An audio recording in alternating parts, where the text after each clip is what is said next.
Students, previous class में हम लोगों ने पॉलिनोमियल के डेफिनेशन पर जिक्र किया था। अब इस क्लास में हम लोग कुछ पॉलिनोमियल से रिलेटेड टर्म्स पे जिक्र करेंगे या उसको स्टडी करेंगे। कल मैंने पॉलिनोमियल या पिछले क्लास में मैंने पॉलिनोमियल का डेफिनेशन बताया था। वो पॉलिनोमियल का ये था, डेफिनेशन था, an algebraic expression whose degree of variable is a non-negative integer is called polynomial.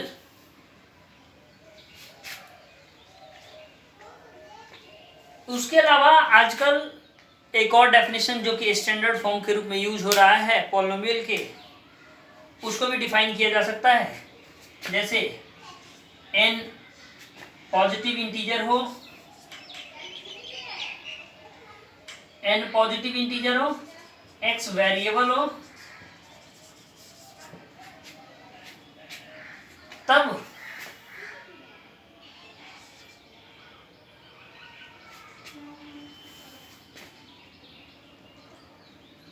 an x to the power n plus an minus 1 into x to the power n minus 1 plus dot dot dot dot a1 x1 is called the polynomial. And एक चीज और है, a1 a2 a3 are real constants, constants constants और real number, okay. इसको भी polynomial कहा जा रहा है। अगर इससे हम लीनियर पॉलिनोमियल रखें तो n के जगह पर यानी 1 लीनियर पॉलिनोमियल के लिए 1 और क्वाड्रेटिक के लिए 2 रखेंगे तो ये polynomial linear polynomial quadratic polynomial आ जाएगा। क्यूबिक पॉलिनोमियल भी आ सकता है। तो अब बात आई, ये लीनियर पॉलिनोमियल कब कहते हैं, क्वाड्रेटिक कब कहते हैं, क्यूबिक कब कहते हैं, बाई क्वाड्रेटिक कब कहते हैं, ये अभी हम लोग कुछ समय में जानेंगे। उसके पहले एक टर्म आता है कोफिशिएंट।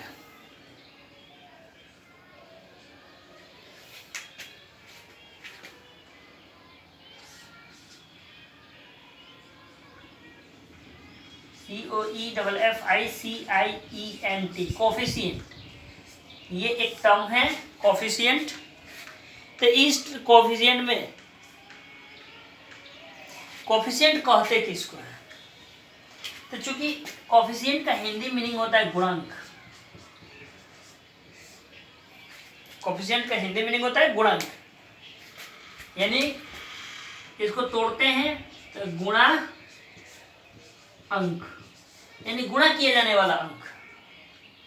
तो पॉलिनोमियल के किसी टर्म में जिस अंक से, जिस न्यूमेरिकल वैल्यू से अगर जब मल्टीप्लाई किया जाए उसको कोफिशिएंट कहते हैं। जैसे हमारे पास एक पॉलिनोमियल है 3x² माइनस 2x प्लस 1, हमारे पास ये पॉलिनोमियल है।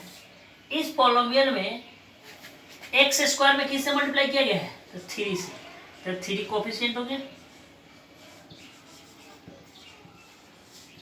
x में किस चीज से मल्टीप्लाई किया गया है? -2 से, तो -2 क्या हो गया? कोफिशिएंट हो गया। ठीक है। तो पूछा जाए कि what is the coefficient of x?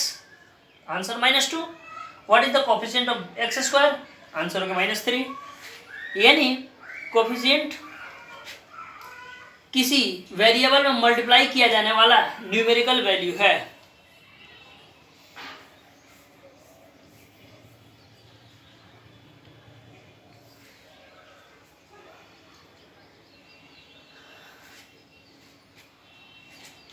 अब बात आती है degree of a polynomial in one variable. कल शायद जिक्र किया होगा मैंने, लेकिन फिर अगर दोबारा हम degree of a polynomial in one variable, जैसे यहाँ पर एक पॉलिनोमियल है 3x² माइनस 2x प्लस 1, ये एक polynomial in one variable, one variable मतलब सिर्फ एक ही वेरिएबल हो, ऐसा पॉलिनोमियल जिसमें सिर्फ ओनली वन वेरिएबल हो उसको पॉलिनोमियल इन वन वेरिएबल बोलते हैं। अगर एक से अधिक वेरिएबल होता है, जैसे y भी कहीं कहीं होता है या z भी कहीं कहीं होता है, तो टू वेरिएबल्स हो जाता है, तो इसको कहेंगे पॉलिनोमियल इन वन वेरिएबल। अब देखते हैं यहाँ पर कुछ नहीं, यानी वन है, तो यहाँ कुछ नहीं यानी वन है, तो वन के बदले हम लोग x टू द पावर 0 लिख सकते हैं। यस, क्योंकि हम लोग जानते हैं कि 0 जब भी किसी का पावर होता है तो उसका वैल्यू 1 बना देता है। तो देखो यहाँ पर इसका पावर 0 है, इसका पावर 1 है, इसका पावर 2 है, इन सारे पावर में सबसे बड़ा क्या है, 2 है, तो 2 ही हुआ डिग्री ऑफ दिस पॉलिनोमियल। तो what will be degree of a polynomial? The highest power of the variable in a polynomial, the highest power of variable in a polynomial is called degree, degree of polynomial और simply degree. Okay, अब बात आती है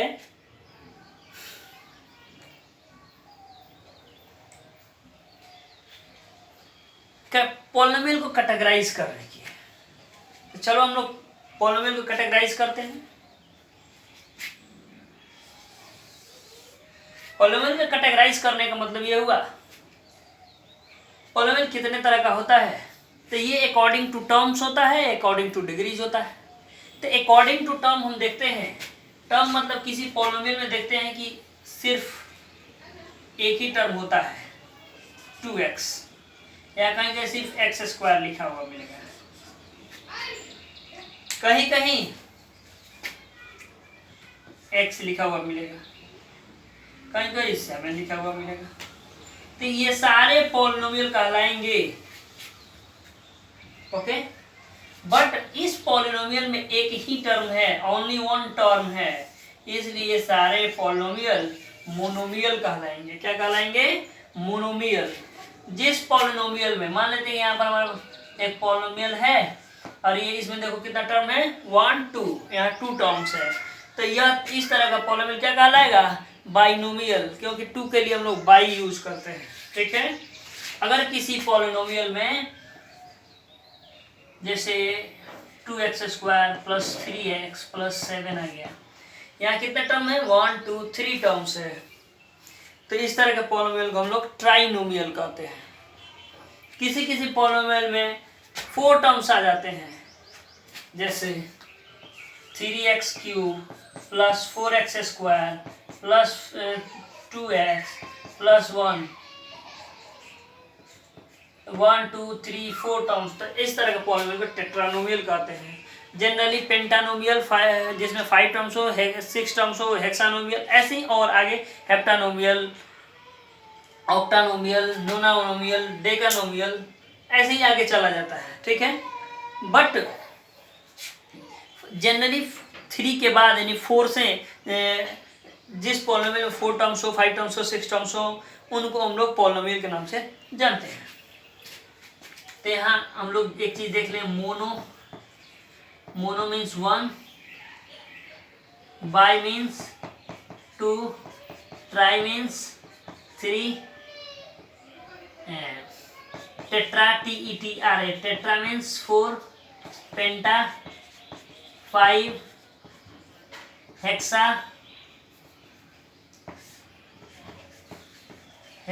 6, hepta 7, octa 8, नोना 9, डेका 10। सब में नोमियल जोड़ते जाएंगे,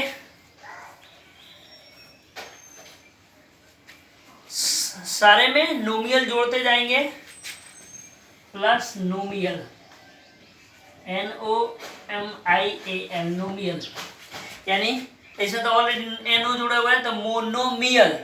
यहाँ bi nomial binomial, tri plus nomial trinomial, tetra plus nomial tetranomial, penta plus nomial pentanomial, so ऐसे ही हो जाएगा। ये तो हम लोगों ने अकॉर्डिंग टू टर्म्स देखा। अब जरा हम लोग देख लें अकॉर्डिंग टू द डिग्री।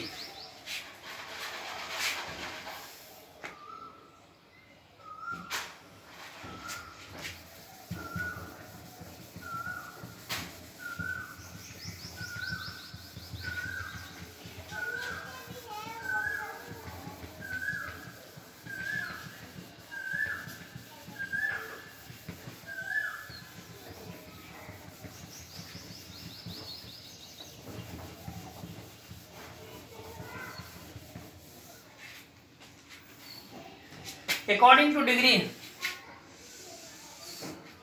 जिस पॉलिनोमियल में डिग्री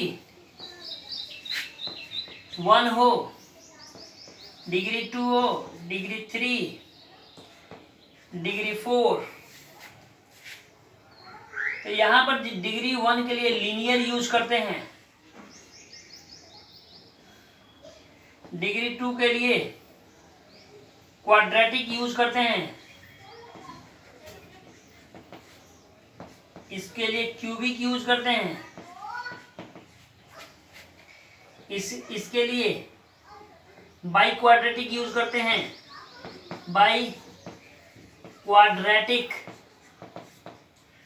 एंड सो ऑन। इसके बाद जो अगर 5 आता है, 6 आता है, उसको कहते हैं पोलोमियल of power 5, पोलोमियल of power 6, पोलोमियल power of 7 so on. अब ये क्वाड्रेटिक इसलिए है कि हम लोग जानते हैं 2 इंटू 2, 2 2 जा 4, तो इस 2 के लिए यूज हुआ बाई एंड इंटू इस 2 के लिए यूज हुआ क्वाड्रेटिक,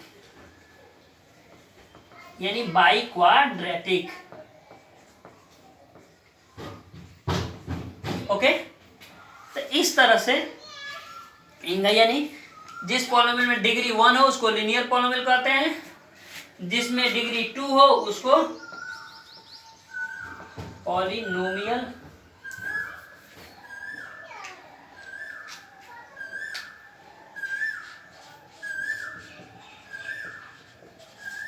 पॉलिनोमियल पॉलिनोमियल पॉलिनोमियल, जिसमें डिग्री 2 हो क्वाड्रेटिक पॉलिनोमियल, जिसमें डिग्री 3 हो क्यूबिक पॉलिनोमियल, जिसमें डिग्री 4 हो बाई क्वाड्रेटिक पॉलिनोमियल, ऐसे ही। और लेकिन कुछ इसके अलावा भी और पॉलिनोमियल आ जाते हैं, उनको हम लोग कांस्टेंट पॉलिनोमियल और जीरो पॉलिनोमियल कहते हैं। तो चलो हम लोग देखते हैं कि ये कांस्टेंट पॉलिनोमियल क्या है और जीरो पॉलिनोमियल क्या है। तो ऐसा पॉलिनोमियल जिसमें डिग्री ऑफ द वेरिएबल या पावर ऑफ द वेरिएबल, जैसे मान लेते हैं 8 है, 8 के बगल में कुछ नहीं 1 है, तो इसको हम लोग लिख सकते हैं 8 into x to the power 0, 7 into x to the power 0, 3 into x to the power 0, 2 into x to the power 0। ठीक है, तो ऐसा पॉलिनोमियल जिसमें वेरिएबल का डिग्री या वेरिएबल का पावर 0 हो क्या कहलाता है? Constant polynomial. ऐसा पॉलिनोमियल जिसमें वेरिएबल का डिग्री या पावर 0 हो कांस्टेंट पॉलिनोमियल कहलाता है। कैसे? यहाँ पर देखो 8 को हम लोग कांस्टेंट टर्म कहते हैं, तो 8 1 8 हो जाएगा, 8 कांस्टेंट हो गया। इसी को हम लोग ऐसे रिप्रेजेंट कर सकते हैं। तो इस तरह का पॉलिनोमियल को कांस्टेंट पॉलिनोमियल। अब इसके बाद आता है जीरो पॉलिनोमियल। क्या है? What is the zero polynomial? तो मान लेते हैं कि यहाँ पर 0 into x to the power 1, 0 into x to the power 2, 0 into x to the power 3, 0 into x to the power 4। किसी भी कंडीशन में कितना आएगा? 0 आएगा, 0 आएगा, 0 आएगा हर कंडीशन में। तो ऐसा पॉलिनोमियल या ऐसे पॉलिनोमियल जिसमें वेरिएबल का डिग्री जो है डिटरमाइन नहीं किया जा सकता, यानी ये नहीं बताया जा सकता कि इसका डिग्री क्या होगा, ऐसे पॉलिनोमियल को हम लोग जीरो पॉलिनोमियल कहते हैं। ओके, तो यहाँ तक हम लोग का जो इंट्रोडक्शन था वो खत्म हो गया। अब आप लोगों को एक एक करके स्टडी करना होगा। क्या चीज? एग्जाम्पल्स। तो होमवर्क है, आप लोग एग्जाम्पल करेंगे और एक्सरसाइज करेंगे।